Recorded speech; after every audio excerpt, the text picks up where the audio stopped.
right, welcome back to this day of giving at Marymount University. I'm now joined by Dr. Kimberly Meltzer. How long have you been at Marymount, Professor Meltzer? Jack, it's great to be here with you. This is my 7th year teaching at Marymount. It's my 17th year as a professor, and I love teaching students at Marymount. And of course, you're the director of the School of Social and Behavioral Sciences here at Marymount University. What's that like? What kind of responsibilities does that entail? That's right. So I'm the director for the School of Social and Behavioral Sciences, which includes the communication undergraduate program, criminal justice, psychology, and sociology, those 4 undergraduate programs. And then it also includes the master's program in forensic and legal psychology, which is one of the top-ranked programs of its kind in the country. So, but I'm a proud professor of communication, thrilled that you have been one of our students. Yeah. So. Obviously, I wouldn't be still here if it wasn't for Professor Meltzer. I wouldn't seek out her classes. So obviously, a glowing recommendation from me. But anyways, at Marymount University, I know that you sometimes talk to people who might be interested in coming here. What are some things you like to highlight when you have prospective students visit? So out of all the places where I've ever been a professor or even a student, I haven't been anywhere else where faculty are so dedicated to their students. I just continue to be so impressed with the care that faculty take with their students. They really get to know the students here. So I think that's, part of the beauty of being a university of our size and with our location in the DC area. But at the same time, our faculty are also cutting-edge researchers, and they're actively engaged in research projects often funded by external agencies and the government. And they share that research experience with students. So they mentor students regularly on research projects. They mentor students in their own projects in the classroom.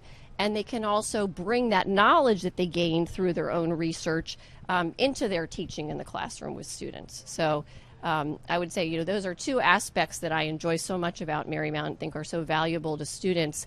Again, in addition to all of the amazing resources and opportunities we offer students, making use of our proximity to all of the things in Washington, D.C.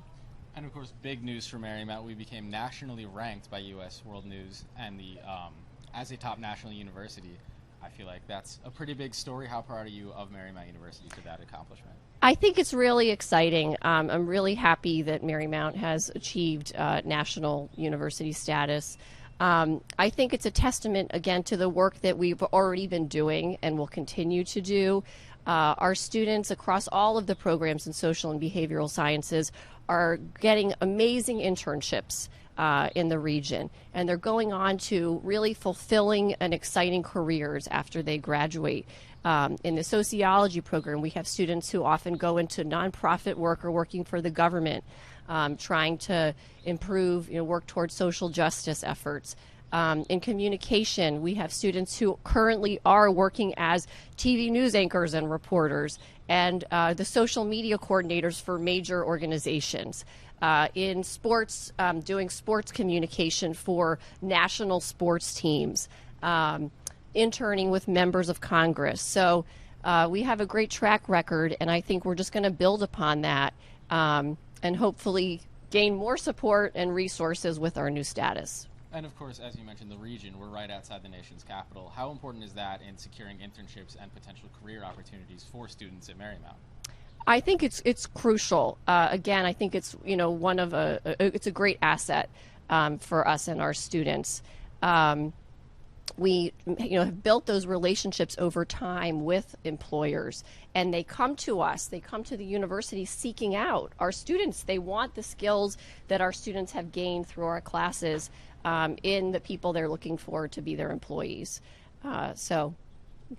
And of course, Marymount University has a very diverse population, very globally represented. How would you say Marymount does in terms of representing that in the way that they teach their students, focusing on a global worldview? So I do think that we do everything we can to foster and create an inclusive environment. I'm so proud to be working at a Hispanic serving institution. I'm so proud that we achieved that designation.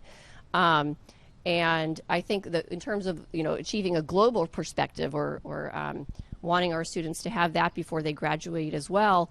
The study, I don't know if you're referring to the study abroad opportunities, but not only do students study abroad sometimes for a whole semester over the summer, but our Global Classroom series is just fantastic. For those who don't yet know about it, that's where students take a class on campus for the duration of a semester with their professor and other students, and then just for the week of spring break, or it's also possible they could go just for the week of winter break.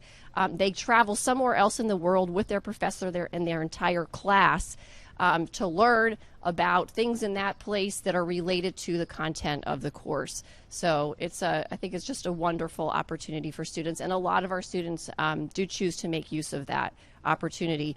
It is, it does come with an extra cost, and so not all students are able to take advantage of that. So I think that could be one area where the university, would appreciate additional support to support those students who want to study through the Global Classroom trips.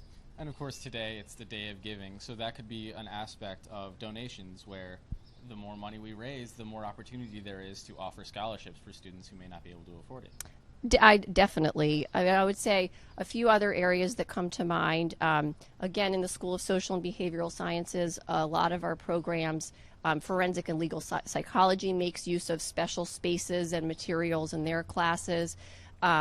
Psychology has its own lab that its students use for some of their courses. Criminal justice, our criminal justice program, has a crime scene room and forensic labs that they use that students are always really excited to get to use when they're in those courses. Communication has a student publications office on campus, and we also have a broadcast studio that is under redevelopment and is in need of more resources and attention. So these are special spaces and resources that we have available for our students, but they always need updating and further development. All right, well, Dr. Kimberly Meltzer, thank you so much for taking the time out of your day to join us on this day of giving. We'll be back after this. Thank you so much, Jack.